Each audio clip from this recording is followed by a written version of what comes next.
کے نہایت قدوس جلالی اور بابرکت نام میں آپ سب کو سلام۔ میرے عزیز بہن بھائیوں، ہم پڑھیں گے متی کی انجیل اس کا 15واں باب اور اس کی پہلی آیت سے۔ اس وقت فریسیوں اور فقیہوں نے یروشلم سے یسوع کے پاس آ کر کہا کہ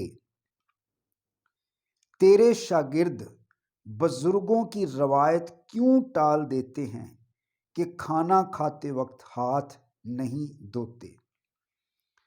تو سوال یہ کیا گیا ہے کہ کیا یسوع مسیح کے شاگرد گندے ہاتھوں سے کھانا کھا لیتے تھے یا وہ ہاتھ نہیں دھوتے تھے؟ میرے عزیزو، جب ہم بائبل مقدس کو پڑھتے ہیں تو اس کو الفاظ کو رسمی طور پر نہ پڑھیں بلکہ مکمل طور پر اس کو دھیان سے پڑھیں۔ یہاں پر لکھا ہے تیرے شاگرد بزرگوں کی روایت کیوں ٹال دیتے ہیں کہ کھانا کھاتے وقت ہاتھ نہیں دھوتے۔ بزرگوں کی روایت ہاتھ دھونے کے بارے میں کیا تھی؟ پہلی بات، یہودی ہاتھ اس انگلی سے لے کر اس کوہنی تک وہ ہاتھ اکاؤنٹ کرتے۔ اگر آپ بائبل مقدس میں پیمائش کے بارے میں پڑھیں کہ کشتی اتنے یعنی 40 ہاتھ اونچی، تو اس کا مطلب ہے ایک ہاتھ 1.5 فٹ یعنی 18 انچ کا ہوتا، یعنی وہ اس انگلی سے لے کر اس کوہنی تک ہاتھ کو سمجھتے تھے۔ اب بزرگوں کی روایت کیا تھی؟ یہ بہت لمبی بات ہو سکتی ہے، لیکن میں مختصر کہ اس انگلی سے لے کر اس کوہنی تک 7 دفعہ وہ ہاتھوں کو دھوتے تھے۔ یہ روایت تھی بزرگوں کے۔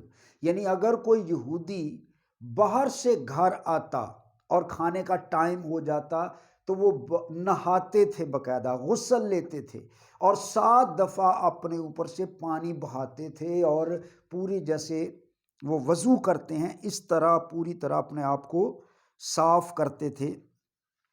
اور جو ہاتھ دھونے کا یہاں مطلب ہے وہ صرف یہ ہاتھ دھونا نہیں ہے سمپل، بلکہ وہ اس انگلی سے لے کر اس کوہنی تک 7 دفعہ ہاتھوں کو دھوتے تھے اور پوری طرح سے وہاں سے اوپر سے پانی گزارتے تھے، اور تب وہ سمجھتے تھے ہمارے یعنی بزرگوں کی روایت کو ٹال دیتے ہیں۔ بزرگوں کی روایت کے مطابق یہ تھا کہ اس کوہنی سے لے کر اس انگلی سے لے کر اس کوہنی تک 7 دفعہ جب آپ دھوتے ہیں تو تب آپ کے ہاتھ دھلتے ہیں، اور اگر آپ باہر سے آئے ہیں تو پھر آپ کو نہانا پڑتا تھا، غسل لینا پڑتا تھا۔